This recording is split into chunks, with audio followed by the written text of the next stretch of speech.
en fait loi bi da ko punir wala infraction administrative la le fait d'avoir des ou un téléphone en prison. bon xam nga prison Sénégal yi décret yi moom mooy defar seen règlement intérieur décret bi ci mujj suba jumale 2001 la moom moo régir nan la prison di nekkee ci kaso bi. ak nan la fay dundee ak ñu koy fekkee nuñ koy fekkee. ci décret boobu soo demee ci article 99 du décret lu mu wax mooy dafa lu mu ko tuddee mooy des sanctions de punition de cellule. sanction yi nga xamante ne moom yu ñu war a teg nit ki nekk ci kaso bi ñu tuddee ko détenu provisoire wala ñu tuddee ko koo xam dañ ko daan ba ñu fàtte ba mu war a purger ñu ne ko yow soo defee lu yoon tere ci biir kaso bi lañ ko wax la moo la ci fekk article 99 daf ne bu ñu fekkee ci détenu bi loo xam ne dañ ko tere loolu kooku bu ñu sanctionné ko sanction bi ñaar moo am diir bi benn bi soit 7 jours lay durer wala beneen bi 30 jours ki koy def mooy le régisseur mooy patron établissement pénitentiaire bi mooy prison bu ne dafa am régisseur mooy le chef de l'établissement le régisseur moom mooy sanctionner prisonnier bi nga xamante ne lañ fekk ci moom loo xamante waruñ ko fa fekk léegi nag kooku lu ñu koy sanctionner dañ koy defal lu ñu tuddee benn isolement. isolement boobu ñu tuddee ko la cellule d'isolement. Cellule d'isolement boobu c'est exclusivement dañ ko tabax pour loolu. ñu ne la nuit et jour foofu ngay nekk pendant 7 jours lu ñu lay sanctionner bokk na ci ñu isolé la teg la fa doo recevoir kenn. quand je dis kenn sa avocat bokku ci assistants sociaux yi bokkuñu ci sëriñ yi bokkuñu ci mooy sëriñ si nga xam ne dañuy ñëw waaraate wala bu dee prêtre mu ñëw dalal sa xel delloo si la ñooñu di leen privé nga ñëw mais sa mbokk ñi doon ñëw di la seeti wala sa xarit yi kenn du la seeti léegi ñu ne dañuy supprimer les visites dañuy supprimer les promenades mooy doxantu yi ngay doxantu après nga dañ koy supprimer ñu ne cellule boobu doo fa jógee guddi ak bëccëg lu dul question d'hygiène la question d'hygiène moo tax nga fay jógee léegi suñ paree bu dee hygiène la suñ defee hygiène dafay da ngay delluwaat ba 8 jours 7 jours yi wax léegi loi boobu dafa ne article boobu daf ne bu 7 jours yi matee te moom régisseur bi jàpp ne waa ji li mu def dafa grave il faut ñu sanctionné waat ko dañ ko ne yow mënoo ko continuer di ko sanctionné dañ ko ne yow bindal compte rendu nga bind ko jox ko le directeur de l'administration pénitentiaire kooku moo am fanweeri fan pour def ko lu mu koy def aussi amal dégg-dégg mooy mu continuer ci li nga nekkoon pas def ko lu mu koy def nga yóbbu ko amul fenn maanaam nga dem liggéeyloo ko wala nga ne ko am yóbbu ci procureur parce que foofu du procureur foofu c'est une sanction disciplinaire parce que on a violé un règlement intérieur léegi nag ngeen indi téléphone ci biir prison bi loolu tu as violé le règlement intérieur léegi nag téléphone bi man xamul lu ci ne léegi nag bu fekkente ni téléphone dafa am lu ci nekk nga daal di def l'usage du contenu usage bi mu nekk violation de la loi pénale dans ce cas nag foofu mën nañu am infraction pénale bu ñu jopp ne lu am la parce que yore téléphone bi en soi du délit yore téléphone bi ci prison du délit yore téléphone ci prison loolu violation du règlement intérieur mais bi nga yore téléphone bi li ñu ciy def mën na doon délit ci ça aussi loolu aussi il faut mu mat leer. Le fait de regarder en tout cas cette vidéo dont on veut pas parler. dégg naa ñuy wax. li ci ne parce que moom nee na loolu noonu kersa la ci war ma mayewu ko mais le plus important et li gën a inquiétant sax moo ngi jëm ci Thioune. ñu ni ki nga xamante ne mooy le procureur n'était pas au courant en tout cas de la fouille. loolu moo waru am. gis nañu journal bi ko bind. waaw loolu warul am je sais pas est-ce que vous avez lu. bu dee il n'est pas au courant c'est une violation du règlement intérieur. da koy yëg comme ñëpp niñ ko yëgee woon. parce que règlement intérieur moom moo wax article 135 li may wax nii tey waroon naa ko envoyé bu raw bi mu tegal leen ko. wala ma jox ko mu tegal ko bien sûr Raoul Thioune mi ngi lay yónnee wàlle règlement bi. règlement entre 135 dafa am lu mu wax. bu dee loolu la moom loolu dafay grave encore loolu ëpp na. waaw ci groupe bi rek boo ko dugalee ci groupe bi incha allah dina ko yor parce que maa ngi dégg ñu ngi waxoon ni à l'époque le procureur n'était pas au courant donc joxewul réquisitoire buy maye pour ñu amalee fouille boobu noonu jëmale ci.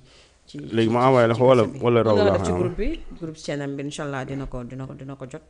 ok xaaral ñu xool règlement boobu noonu lan la nekk di wax mais tout le monde ñu ngi naan. bon envoyé ma ko tout règlement bi mais dama ko capture bi 35 bi la 135 la.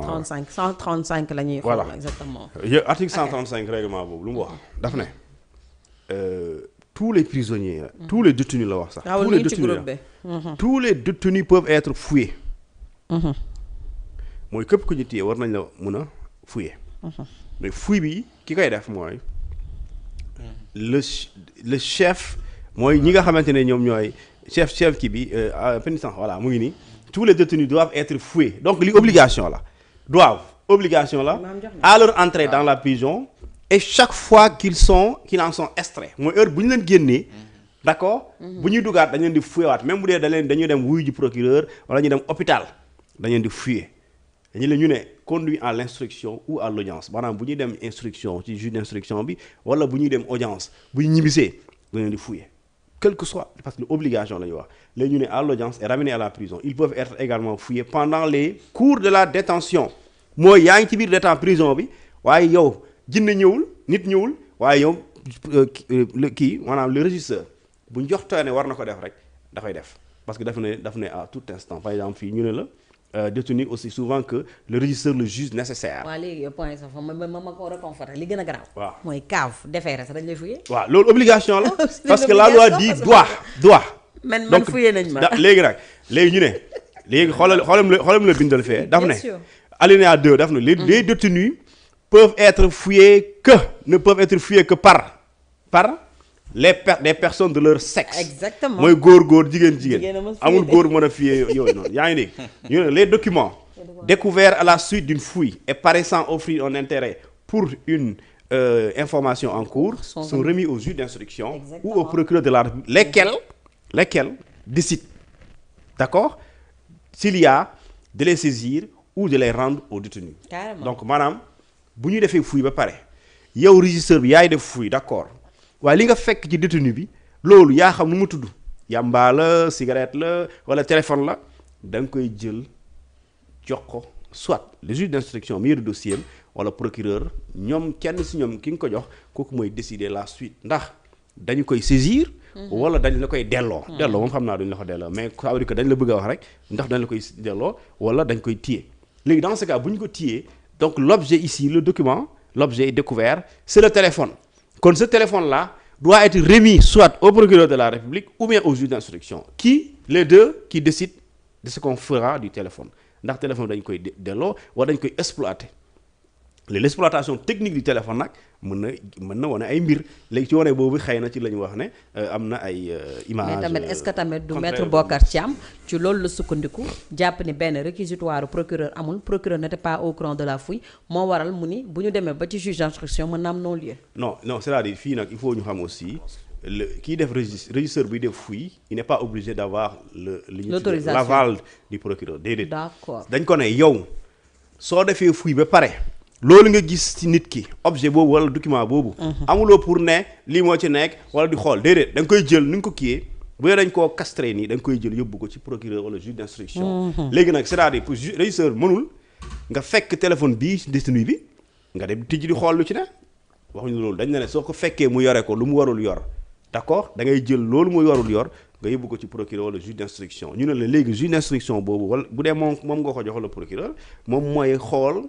ndax dañu koy delloo wala da koy saisir léegi nag kii wax saisir ça veut dire que mën na exploiter mbir mi bu gisee ne téléphone la objet waru fa dugg c'est un objet prohibé alors mën nga ko exploiter xool li ci ne. mais on est d'accord qu'il n'avait pas le droit il n'avait pas le droit peut-être fouiller xool li ne ci téléphone. léegi l'exploitation du téléphone aussi ça fait défaut mooy quand on exploite techniquement le téléphone jàmbur l'idéal dafay jaadu mu fekkee ko. wala avocat mi fekkee ko. c'est comme parce que loolu foofu c'est comme la perquisition. la perquisition mënoo ñëw këru jàmbur di perquisitionner alors que nit ki la perquisition le préalable c'est le consentement mooy sooy def perquisition kër jàmbur boobu moom dafa naan waaw su mënul dem mu yónni avocat am su avocat mënul ñëw un membre de sa famille wala ku ko doy donc kon l'exploitation du technique aussi c'est comme ça mooy bu ñu koy def da nga ko war a fekkee léegi bu ñu ko defee sa ginnaaw mën nga ñëw ne li ngeen fi gis man xaw ma du man léegi nag si tu refuses bu da nga bañ.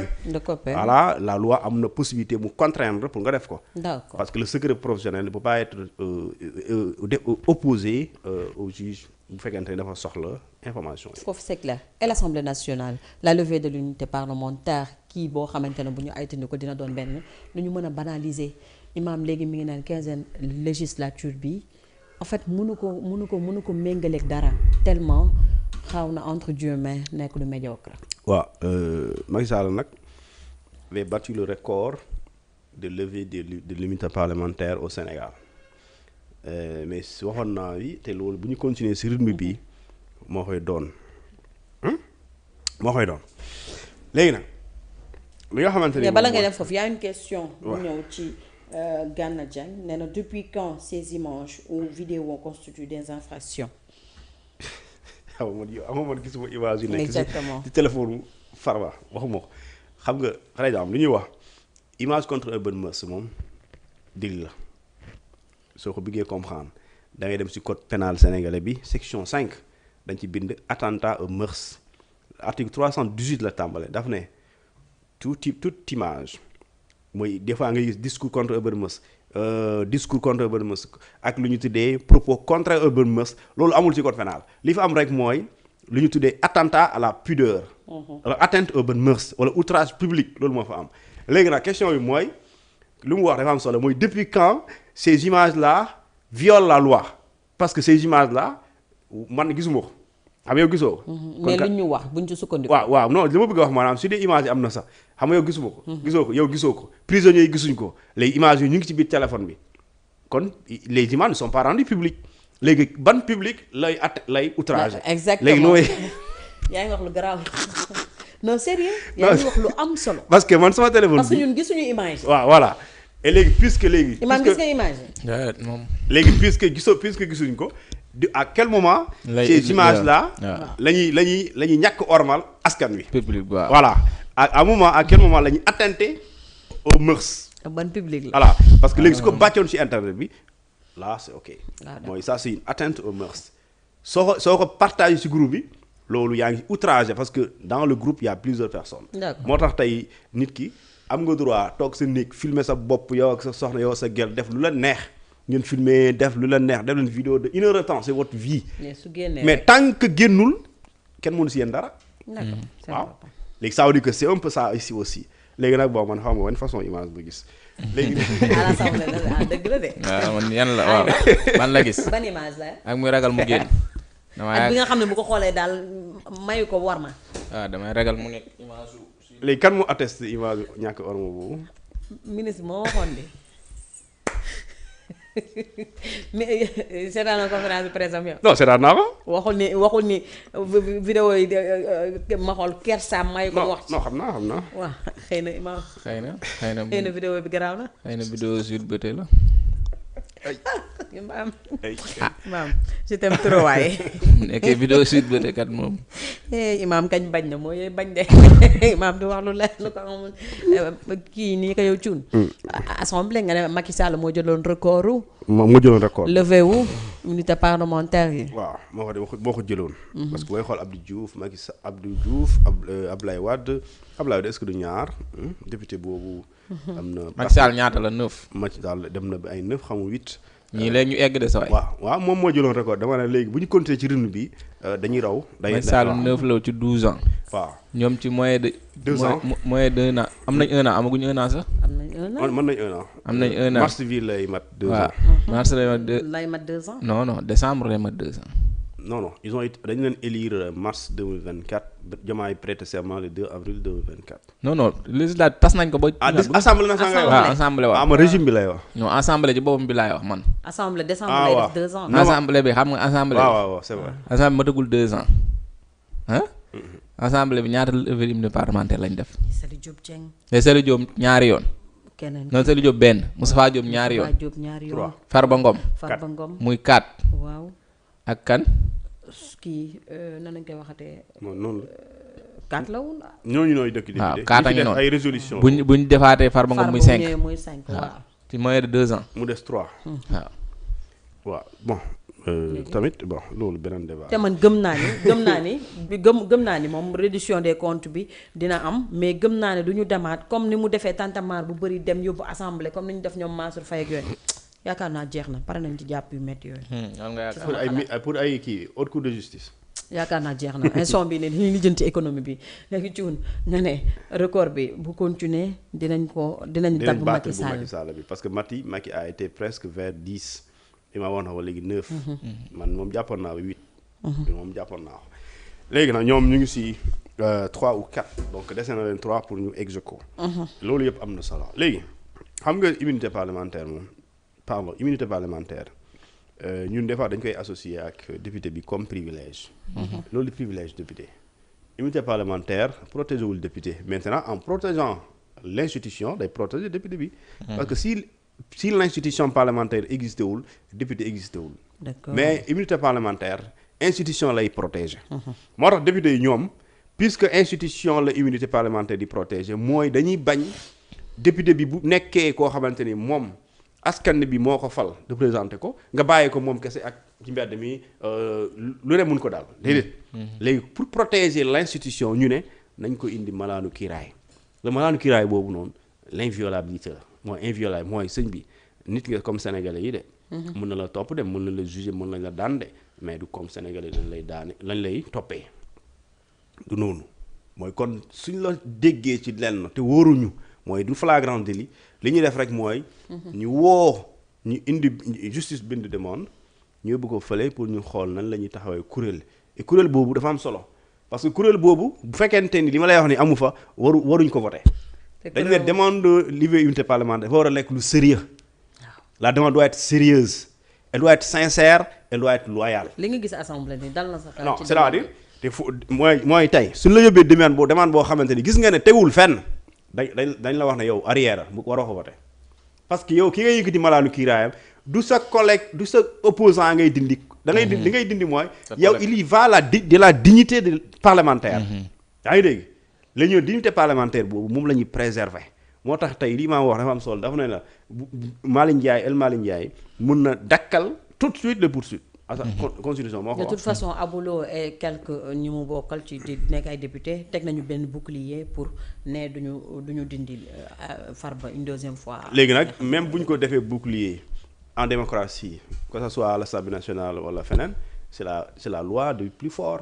Quand je dis plus fort de la majorité plus fort. C'est la loi de la majorité. Si la majorité parce que dañ ne ñu ëpp suba jumla est-ce que du 99 91 député bu ñu voté bu ñu waxee waaw rek. même bu fekkente ne waaw bii du dëgg mais dëgg la donc loolu mooy lu doy waar alors que kii wax waaw moom dafa war a wax waaw sur la base de la demande de la sincérité de la demande de la sérieuxité de la demande mooy lii ñu indi lu suñu collègue bii ne lii lañ koy toppee yéen loolu lañ ci xalaat. moo tax je suis pas d'accord. xam nga ni politique la nag Thioune. non parce que xam nga. Thioune nag mënuma nekk opposante ñu indil ma koo xamante ne maa ngi moom ñooy jàkkaarloo. mais foofu mooy erreur bi nag. tamit nag ñun sama waa parti ak waa ñun ñëpp ne nii man naan damay xool fu sincère. loolu moo am assemblée. parce que la demande c'est ça non loolu mooy. loolu mooy mais principe bi loolu la moo tax ma ne la loolu la war xam nga dañ la nee naa la l'immunité parlementaire protégé wul député bi. assemblée lay protéger institution bi lay protéger. voilà c'est comme le président de la République. la loi protège l'institution présidentielle. yaa ngi dégg la preuve su ko nekkatulee xoolal. offense au chef de l'État dootu ko kenn du ko waxati. yaa ngi maintenant en protégeant l'institution présidentielle dangay protéger wala jëmm ji en tant que nit ki quoi. parce que sans nit ki jëmm ji amul léegi loolu la léegi nag ñu ne la léegi sooy addu ci loolu waaw wala déet wala nga ci maandu da nga war a fexe ba mu leer la demande bii ñu indi tu mu jóge ci justice fait yi demande bi dafa war a nekk lu sérieuse maanaam warul nekk ci ay fla dafa war a nekk lu sincère nga xamante ne yow booy wax sa diggante ak yàlla nga war a décider bu doon yow la wala sa doom wala koo xam ne da nga ko bugg lool est-ce que da nga koy def. looloo fi am nag loyauté léegi nag su boobaa député bi suñ ko waxee loolu amul naan way Farba c'est un opposant man pouvoir la loolu amul fa. looloo fi am nag on est d'accord. député du peuple non je sais léegi nag warul am même bu amee warul am. léegi nag loolu mooy dem bu yàggee day mel ni genre vengeance fayantoo tey démb ñun la woon tey yéen la donc yooyu moo yàq nag su boobaa. en tout cas imam looloo fi am aussi. loolu warul am nag. loolu lañ ci gis de. c'est pas parce que mooy am nag warul mu am war am li warul am la ñuy jën. moo tax amul yaakaar boobu tey. ñu tuddee ko amul yaakaar ñëpp di kontaan. waruñ ko tuddee amul yaakaar am yaakaar lañ ko war a tuddee parce que yow bi bëgg a defar réew mi am yaakaar la si yow. non ñoom ci ñoom amul yaakaar. waaw mais selon pour le corrupteur ki bëgg a corrompre amul yaakaar la si yow parce que yow li nga bëgg da ko def.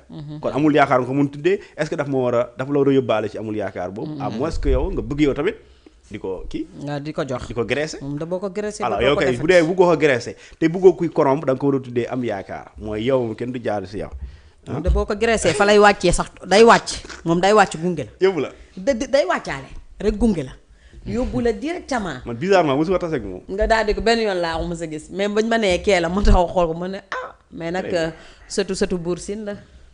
tàng lool. vraiment loolu dafa war a dem ba jeex. loolu la mi ngi noonu imam mbiicoo mbaaloo am waru solution mbiicoo mbaaloo ci jëm ci li nga xamante ne moom moo soxal maître Abdoulaye Tine wala Diouf Bodian ñoom Guy Marius Sagna ku ne génn na tontu ko maître Abdoulaye Tine dafa wax ni ni ñu koy waxatee. nguur gi du nguuru Pastef du nguuru Pastef. mais nag d'accord naa ak waa nag nguur gi nguuru